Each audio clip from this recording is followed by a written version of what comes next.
The evening air in downtown Manhattan carried the restless rhythm of a city that never slept. Car horns echoed between tall buildings, neon lights flickered above crowded sidewalks, and the aroma of roasted chestnuts from a nearby street vendor drifted through the cool autumn breeze. People hurried past each other without noticing faces, stories, or emotions. In this city, everyone was busy surviving their own battles. But in the middle of the crowd, one small moment was about to change several lives forever. Elena Moretti walked along the sidewalk with a calm, thoughtful pace. She was not like the others rushing through the city. She noticed things, details most people ignored. The tired look in a waiter's eyes, the nervous tapping of a taxi driver's fingers on the steering wheel, the lonely silence of a woman sitting alone at a cafe table. Elena had always been that way.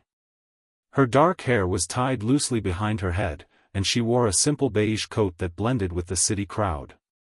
Nothing about her appearance suggested anything extraordinary. To most people passing by, she looked like an ordinary young woman returning home after work. But Elena carried something rare, an unusual calmness that seemed to slow the chaos around her. She stopped briefly at a crosswalk near an old stone church on Lexington Avenue. As the traffic light changed to red, pedestrians gathered around her, waiting to cross. Then suddenly, a small cry pierced the noise of the street. At first, no one reacted.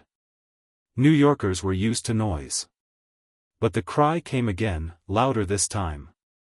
"Papa! Papa!" The voice was trembling, frightened, desperate. People turned their heads for a second, then quickly looked away, returning to their phones or conversations. But Elena turned fully. Near the corner of the sidewalk stood a small boy, no older than 5. His cheeks were red from crying, his small hands clutched the straps of a tiny backpack, and tears rolled down his face as he looked around helplessly. He was clearly lost. Cars rushed past only a few feet away from him. Elena immediately stepped toward him. She crouched down gently to his level, careful not to startle him. "Hey, it's okay," she said softly in English. "Are you lost?"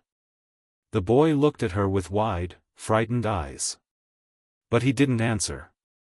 Instead, he cried harder. People walked around them as if the moment didn't exist. Elena tried again. "Where are your parents?" The boy shook his head desperately, unable to speak through his sobs. Then Elena noticed something. The small backpack he wore had a tiny patch stitched onto it. A small Italian flag. Her expression softened. She hesitated for a second. Then she spoke again, but this time in perfect Italian. "Tranquillo, piccolo. Va tutto bene. Sono ca. Calm down, little one. Everything is okay. I'm here." The effect was immediate. The boy froze. His crying slowed. His eyes widened in surprise. You speak Italian?" he asked between sniffles. Elena smiled gently. "Certo. Un pochino. Of course. A little." The boy wiped his tears with his sleeve. "My papa.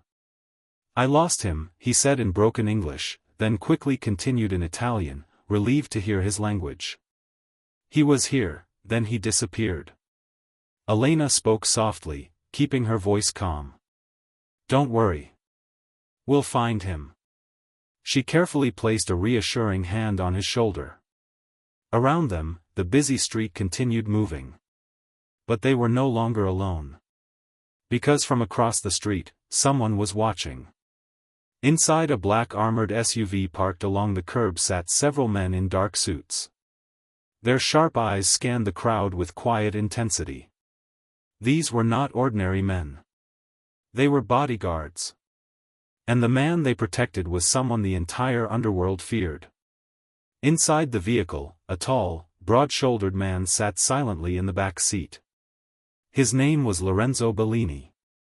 In New York's hidden criminal world, that name carried the weight of power, fear, and absolute authority. Lorenzo Bellini was the head of the Bellini family. A mafia empire stretching across continents.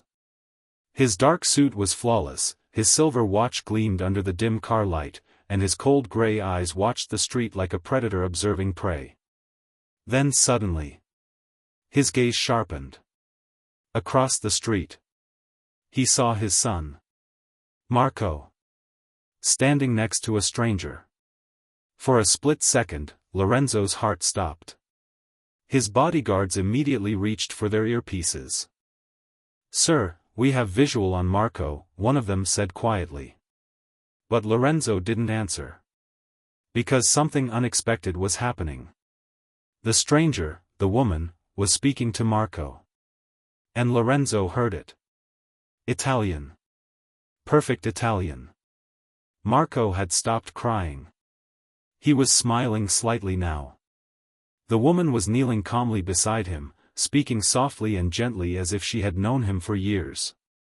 Lorenzo's expression slowly changed. Not anger.